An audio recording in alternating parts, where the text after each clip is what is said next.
class. My name is Adrian and I'm streaming to you from the Carpathian Basin. I hope everybody is having a good week so far, staying strong, staying productive and positive. Hi Naima, hi Sandeep, Jama, Ashraf, Dil Murad. Good to see many of our students both here in the class. Abhiman, nice to see our members joining in on time as well. Students, in this class, we are doing some listening practice with some strategy. And as usual, the presentation is brought to you by aehelp.com for academic IELTS success. It's a very good idea to visit us there and check out our packages. And for the general IELTS, visit us at gieltshelp.com. On both of those websites, you will find lots and lots of materials, videos, HD videos, practice exams, interactive courses, professional help for speaking and for writing as well. I'll quickly show you what these look like. We will be using one of these sites for the audio today. This is the academic here, aehelp.com for academic IELTS. Click that big red button to join the premium package. And for the general version of the exam, it's the green background. Click that big red button to join us there.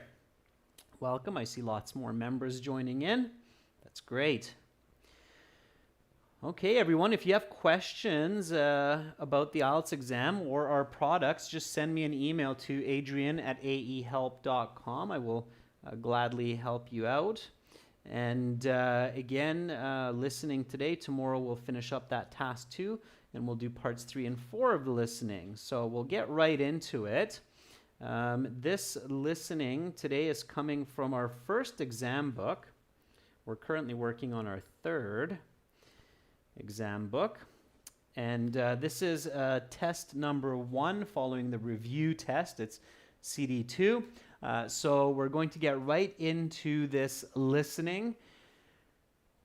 Importantly, I am going to play the audio through a nice Bose speaker and my headset microphone. If it's quiet for you, just turn up the volume, use a headset. I highly recommend it.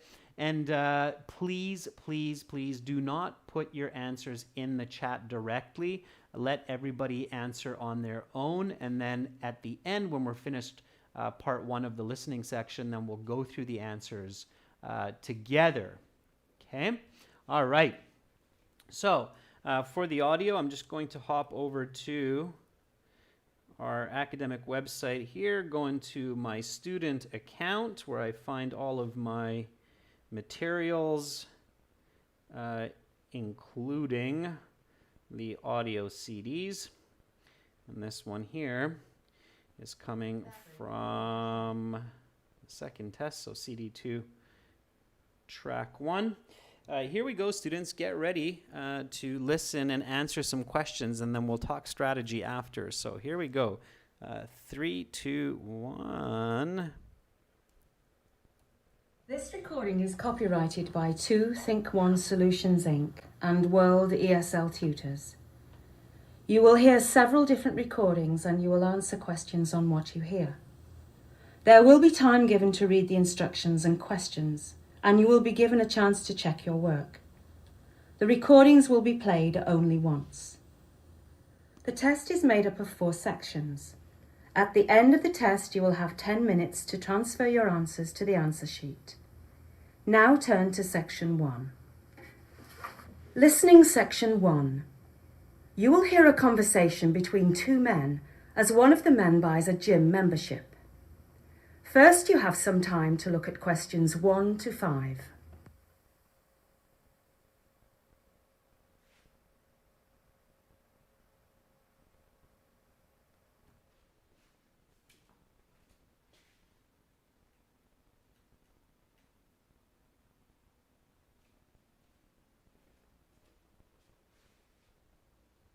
You will see that there is an example.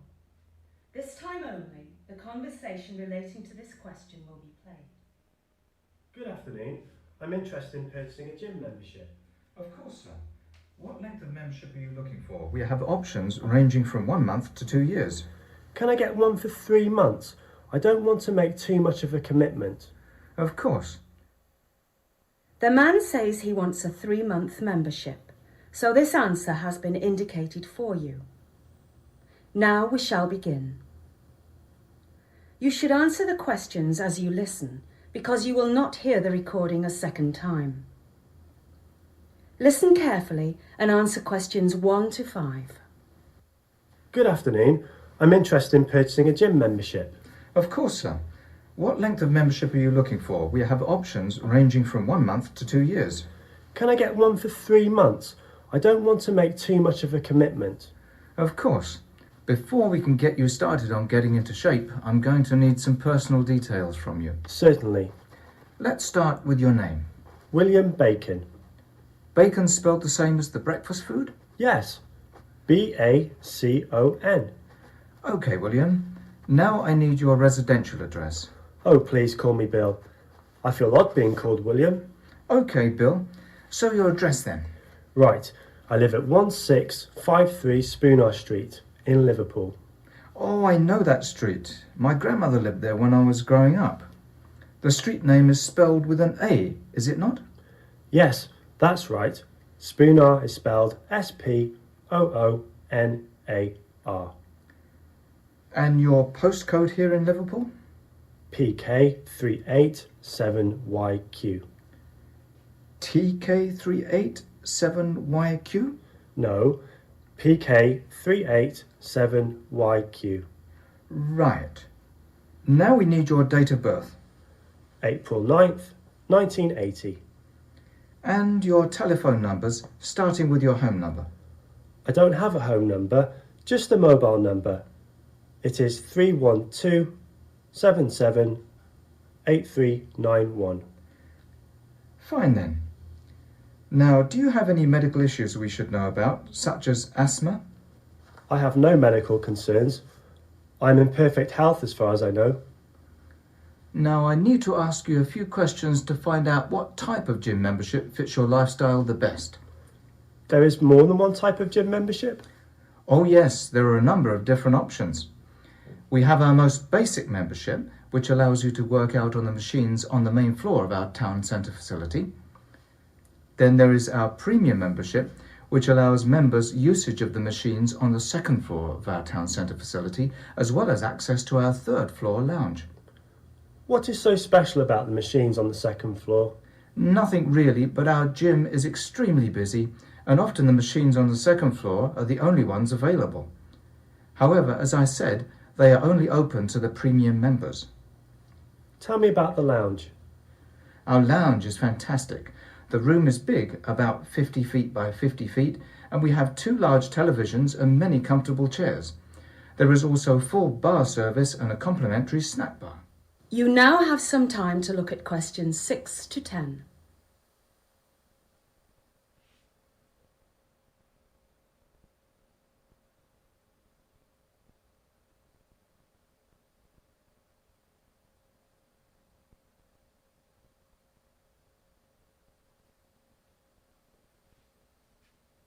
Now listen to the rest of the interview and answer questions 6 to 10.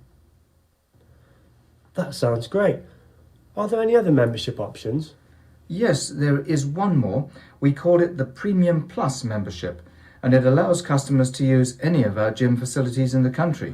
So if I go to London or Kent or Newcastle, can I use your gyms there? Well, yes, but we don't currently operate a gym in Newcastle. We do, however, operate a total of 22 gyms in England, not including this one in Liverpool. 23 gyms. That's impressive. What is the price difference between these memberships? Well, at your 3-month level, the basic membership is £53. The premium is £84 and the Premium Plus is £95. That's quite a step up from basic to premium. Yes, but it's quite good value for the additional services and location options. I'll have to think this over a bit before I make a decision.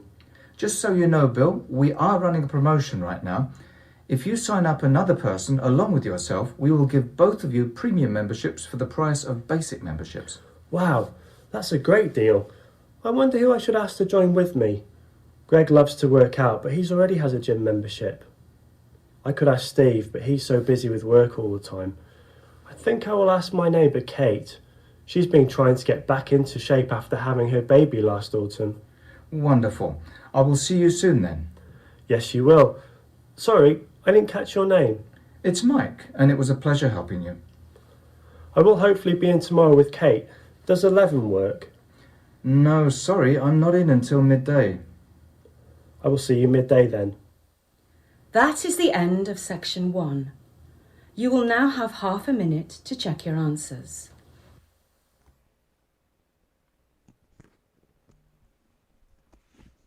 Take that half minute to check your answers. Make sure that you didn't miss any easy answers or information. And we'll go through the answers together and talk a little bit of strategy. All right. And so let's brighten our day a bit here. I darkened it up for that one question so you could see it clearer, the diagram question. But here we go. All right. So importantly, I hope that all of you were visualizing this. So hopefully you imagine that you are joining a gym in England and you're being asked some information. Now, since this year, they do not have the example in listening part 1 anymore, so don't expect this, okay? They had this for many, many years, and then in this year, 2020, they decided to get rid of the example and just go right into question 1, so keep that in mind. All right. So first of all, some demographic information, personal information, from this gym applicant.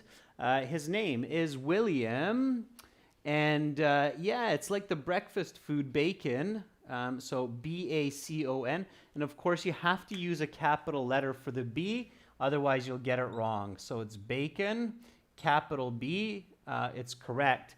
You can write it all capital like this as well, okay? Sorry, it's bacon. Bacon. This is slower, okay? It's faster to write with lowercase. Keep that in mind. It's slower to write all capital letters. It's just more writing, okay? You have more lines. You're covering more ground.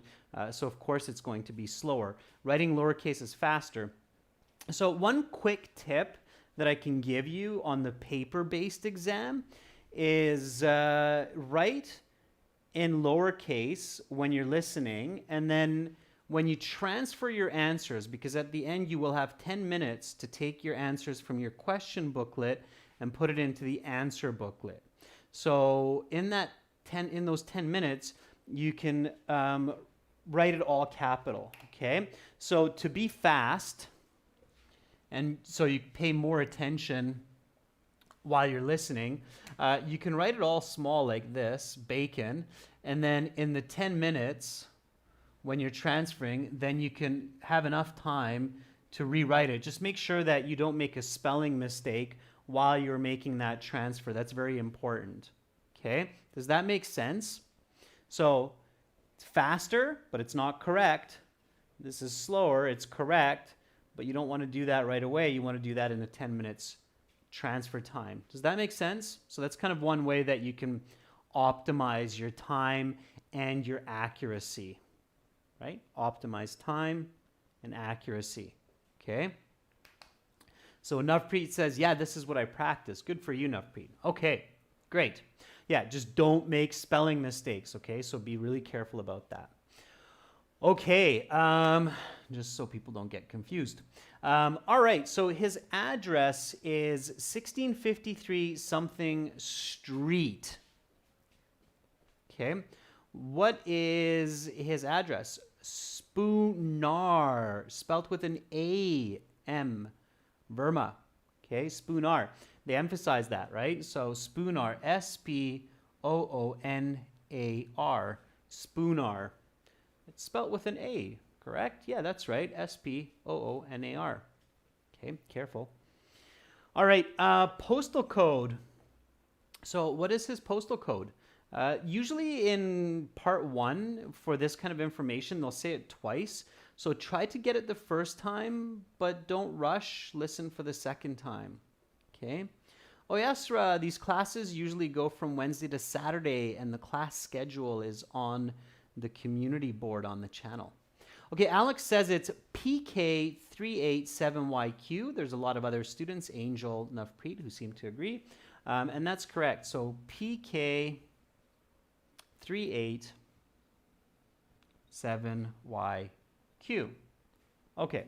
Again, I definitely recommend using capital letters for these with the numbers for these kinds of information. So pay attention to that.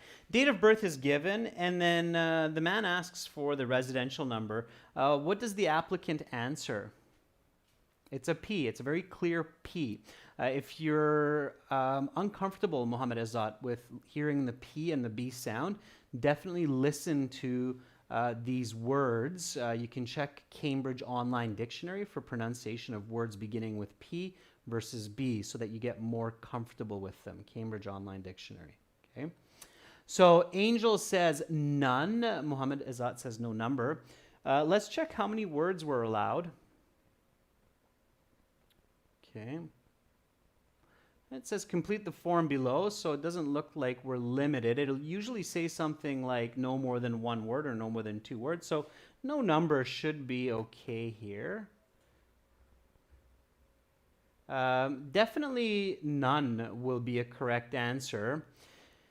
Why do I know that none is the right answer? Because when the man asks about medical issues, they give the answer none. So when the residential number is asked, none should be okay as well. Okay? All right? Okay.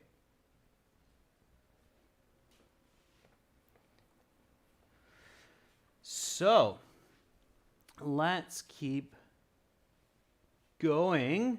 No is okay. Yeah, so no number, none. Those would be okay. Yeah. Abhiman, you could put no number in there. It'd be fine. All right. So this was the question that's a little bit bright because it's white on dark blue here. So I'll just darken it up for this one question briefly. Okay, so this one you have to really visualize, pay attention. The man describes the lounge in the gym. And one of the first facts that he says is that it's 50 feet by 50 feet. So right away I know that it cannot be B and it cannot be D. It must be one of these two here, right? Because these are the two squares. So it has to be square because it's 50 by 50.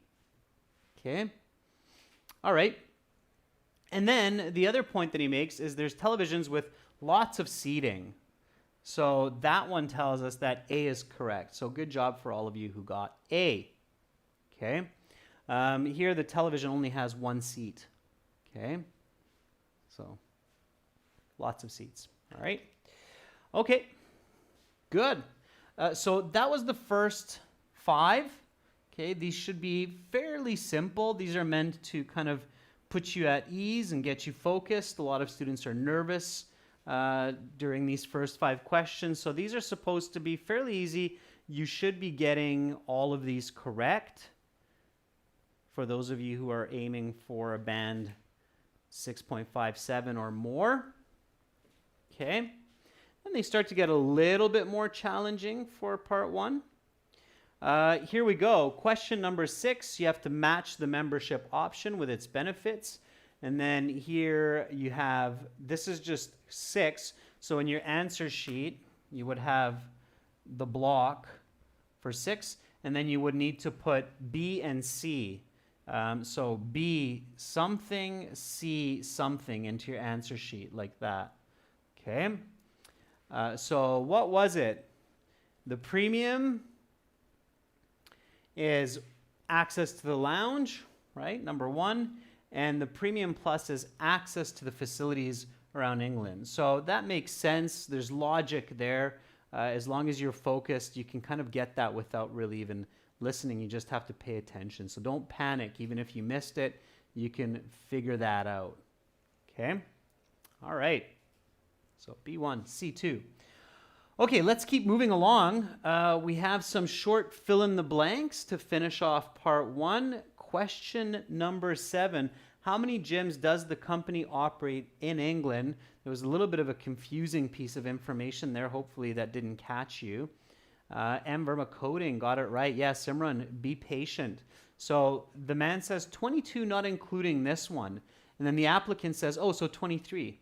So the correct answer is 23 because it's 22 plus 1, right? So 23. And they say this, okay? Now, this is the kind of information where in part 1, they give you 23. So they're not so tricky. The man says 23, the applicant.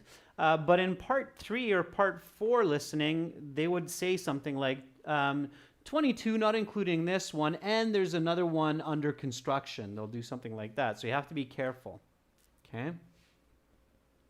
So the correct answer here is 23. Okay, and what is the cost of the premium membership? Okay, what is the cost of the premium membership?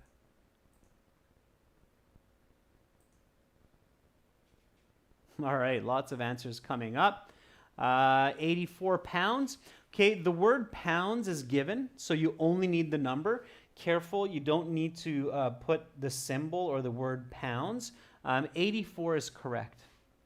Okay, it's 84 pounds. So good for you. 23, I think, was the basic, right? Who is Bill going to ask to join him at the gym? So he's got a friend, but the friend already has a gym membership. So who does he ask? Yeah, Kate, very good. Mordia. Yeah, Prashant, Nikhil, very good. Kate. And make sure the K is big. So when you're writing Ks, okay, make sure that this line comes to the same height as the first vertical line, okay? It has to be a very clear capital K. Okay, it's a name, so it's got to be capital K, Kate. Okay, what time is Bill meeting Mike the following day? Answer is midday. One tricky point here, Lepay's got it. It's one word. Midday is one word. Midday. British like to say midday. Americans, Canadians like myself, we like to say noon. Okay, both would be okay. If you write midday, IELTS is quite strict. They will probably mark that wrong because it's incorrect. So midday is one word, midday.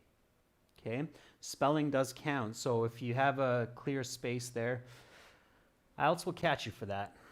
It's a cruel world, but it's the way it is. Okay. Jot, what's your question? All right, count up your scores, everyone. What did you get for part 1? Now, part 1, no hyphen, it's still not accurate. Okay. Ferdov says after midday. No, because Ferdov's the man says, I will see you at midday then, very directly. He doesn't say, I'll see you after midday. He says, I'll see you at midday. Okay. And one interesting point that a lot of you will realize going to school and living in UK, Australia, Canada, is that people are very punctual. So when they say midday, it doesn't mean 15 minutes after midday. It means midday. They will be there at noon. Okay, if you're not there at noon, they might be gone. All right. Okay, 9 out of 10 is good. 10 out of 10 is good. If you have less than 8, be careful. Practice. Check what you did wrong. This is part 1. You should have most of these answers, if not all of them, correct. Jod says, sir, 2-word limit. So what about if we write neighbor Kate? Yeah, you can, Jod, you can write neighbor Kate, but neighbor is not necessary in this case, and you have to be careful not to accidentally make a spelling mistake, and make sure that Kate is big, okay? So you don't need neighbor Kate because Kate is enough to identify, all right? Okay. Yeah, AH is asking, well, they didn't spell the name Kate, okay? Careful with some very common, simple names in English, like Mike, John, Kate, Sarah. They might not give you the spelling, okay? It is expected that you would know some of these very common names in English because I'm sure as many of you realized in your English books, textbooks, you see these names all the time, right? So, Bobo Murad, tomorrow midday would be okay as well. Yeah. Hyphen Ayushi is not good. It's not the right spelling. Okay. All right. So far so good. Let's keep going. Let's do part 2. Okay. Let's move it along. Let's get into some part 2. Gets quite a bit more challenging for part 2. Again, students, please have good listening exercise here as well. Don't write your answers into the chat. Okay. Wait until the end. All right. Okay. So let's get into part 2. I'll darken up the screen for this question as well a little bit so you can see it clear. There, now you can see it. And we'll get right into it. Yeah, the biggest step up, I think, is between part 1 and part 2 as far as difficulty is concerned in the listening section. So really get focused by the time you get to this part 2 here. Okay? All right. Just give me one moment. Here we go. Just hopping back to our website here and firing up the next audio. All right.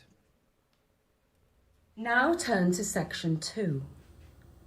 Take some time to look at questions 11 to 16. Listening section 2. You will hear a recording of a travel show about tourism to Calgary, Canada.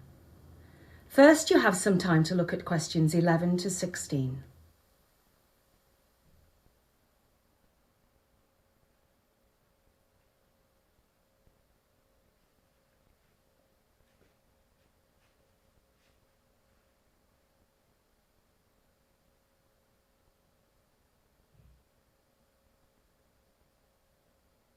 Now listen carefully to the interview and answer questions 11 to 16. Hello, I'm Deborah Sloan and welcome to Hotspots, the travel show that highlights great tourist spots around the world. Today we have a representative from Calgary, Canada, who is going to tell us a little about the city. Thanks, Deborah. Yes, my name is Robert and I'm going to tell you all about the wonderful city of Calgary. Sorry, I hate to interrupt, Robert, but can you tell me exactly where Calgary is? I'm sure many of our viewers are wondering. Sure. Calgary is the largest city in the province of Alberta, which is the second most western province in Canada. Alberta lies directly east of the province of British Columbia, of which Vancouver is a very well-known tourist destination, and directly west of the province of Saskatchewan, of which Regina is the capital. Canada is a very big place, and that is shown by just how far Calgary is from many of the other major Canadian cities. Calgary is over 1,000 kilometres from Vancouver, and over 3,400 kilometres from Toronto, Canada's largest city. Canada is definitely a very spacious country. Yes, indeed. Well, let me tell you a little about Calgary. Calgary is a beautiful city of approximately 1 million people, situated next to the Rocky Mountains. It is known most, perhaps, for the world-famous Calgary Stampede. Is that with the cowboys and bull riding? Yes, and it's held every July in the city. The Stampede attracts more than 1 million visitors each year from all over the world. It is referred to as the greatest outdoor show on earth. Another fact that Calgary is well known for is oil, which was first discovered in the area in 1902. With the boom in oil prices over the past 40 years, Calgary has seen its population grow from 400,000 in 1971 to over 1 million in 2007. In that time period, Calgary was by far the fastest growing city in Canada. Many sports fans will know that Calgary was host to the 1988 Winter Olympics, and to this day, Calgary remains a winter activity destination, with several world-class facilities dedicated to many winter sports, from bobsled to curling to speed skating and everything in between. One of Calgary's biggest icons is its hockey team, the Calgary Flames, who play in the National Hockey League, or NHL as it's better known. They have been one of the more successful teams in the league during their 30 years in Calgary, even winning the coveted Stanley Cup in 1989. You now have some time to look at questions 17 to 20.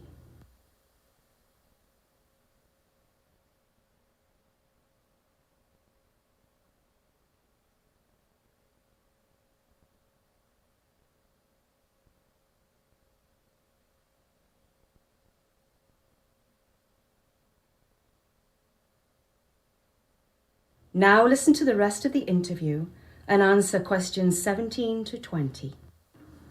On the cultural side of things, Calgary boasts a number of festivals during the year, including a fringe festival, a comedy festival, as well as the Calgary International Film Festival. Calgary is also home to numerous theatre companies, as well as the Calgary Opera, Alberta Ballet, and the Calgary Philharmonic Orchestra. Sorry to interrupt again, Robert, but this programme is called Hotspots. So what's the weather like in Calgary? I've heard it's cold. Yes, in the winter it can be quite cold, but in the summer it is also quite warm, with average summer high temperatures hovering around 23 degrees Celsius, while average winter high temperatures are around -2 degrees and routinely go down to -20. Calgary experiences something quite unique when it comes to the weather. It has these weather fronts called Chinook winds, which can blow through the city in the winter and temporarily raise the temperature by up to 15 degrees Celsius. These Chinook winds can last anywhere from a few hours to a few days, and they are welcomed with open arms by the people of Calgary. Calgary is also one of the sunniest cities in Canada, as well as one of the driest, which makes up for a lot of the cold weather.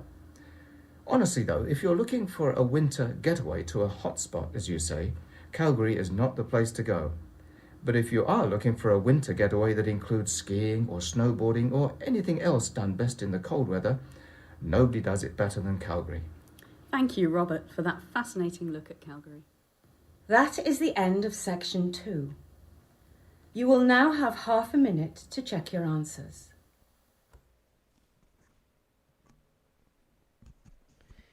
Again, students, use that half minute to check your answers. We'll go through them together. Starting with this first one, I'll keep it a little bit dark so you can see the question more accurately. Okay, so this is a radio show talking about hotspots. And the first point that they discuss is the location of the city of Calgary, which hopefully many of you realize is in the province of Alberta. So Calgary is there. And then they give some directions here of where it is, all right? You have this compass to give you a little bit of help. And then here you have two questions, 11 and 12. So for question 11 and question 12, you have to figure out what it is. So is 11 A, B, C, D, or E? Is 12 A, B, C, D, or E? What is 11?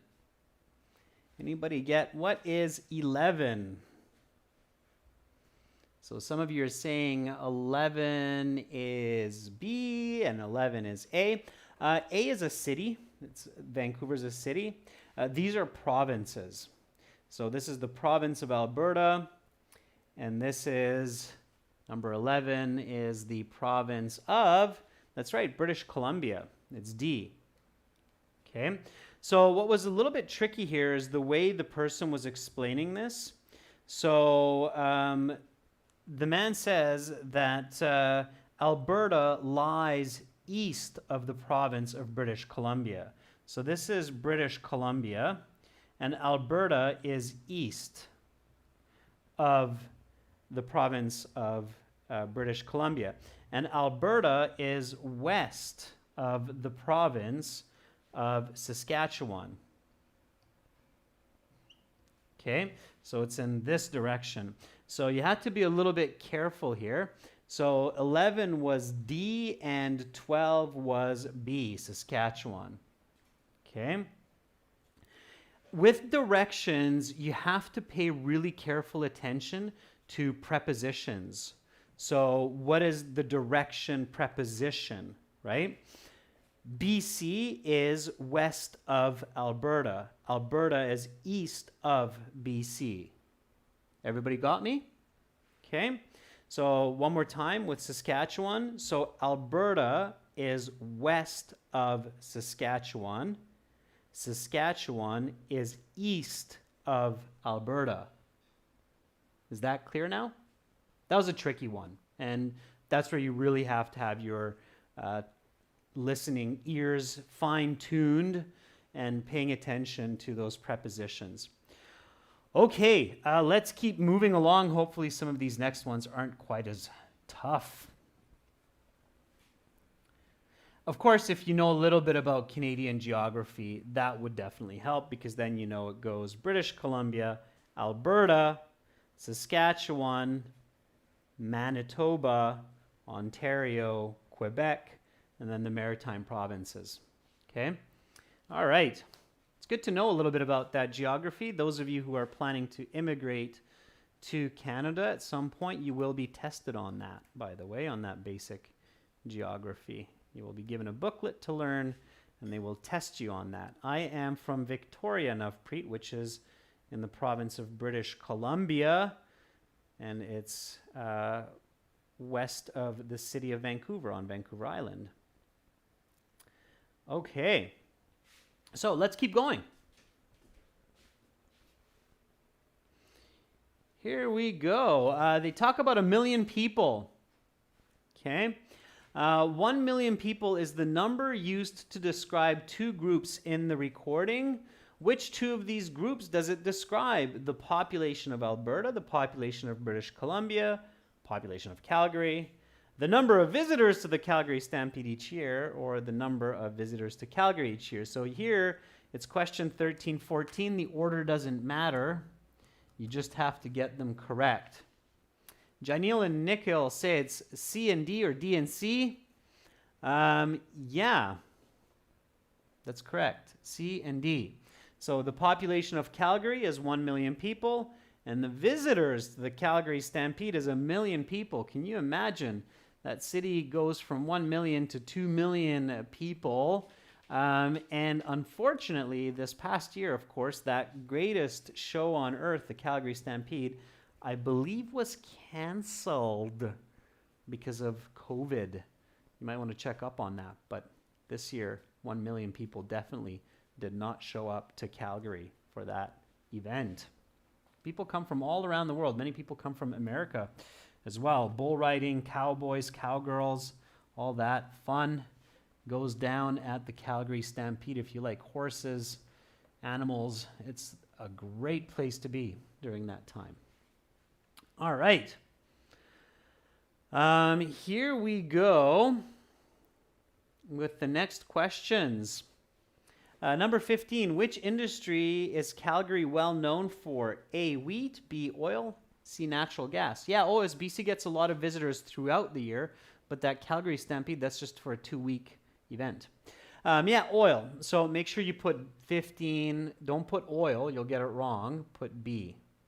Okay? It's multiple choice. For multiple choice, listen for the answer. Don't just stare at the answers. Listen for the answer, as I've said a few times in the past. Number 16, which of these events did Calgary host? The Stanley Cup, Winter Olympics, or Expo 88? Number 16, Botier says that's also B. Shucks Zedbeck agrees. Yeah, Boba Murad. Victor. Yeah, it is the Winter Olympics. Bonus question, I always like asking this one whenever I'm doing this listening, just for some sports trivia. How many Winter Olympics has Canada hosted in the modern era? So how many Winter Olympics has Canada been host to? Anybody know? Ferdovs says 3. Yes, you're right. It is. It's 3. First one, Montreal. Second one, Calgary. And most recently, in 2010, it was Vancouver, for those of you who are into winter sports. And I was fortunate enough to go to the one in Vancouver and see some events. It was fantastic. Okay. Question 17. Write no more than 2 words and or a number for each answer. Average summer highs in Calgary reach how many degrees Celsius? Just one number here is all you need. Yeah, 23. The man says they hover around 23. Yeah. Okay, good. Nicely done. Okay, and then you had some complete the information below. You had to write no more than 2 words. Okay, keep it simple. Don't overthink these. This is still part 2. It's not quite as challenging as part 3. So average winter highs in Calgary reach something 2 degrees. Darshak and Pandya agree that this is minus. Yeah, and please don't write the symbol minus. Okay, that would be awkward, and they might mark that wrong. In fact, they'll probably will. The reason why, so you think, well, hey, I can write the symbol percent or dollar sign for dollar, which is true. For minus, you can't really use the symbol because in writing, the minus symbol is also a hyphen and a dash. Okay, so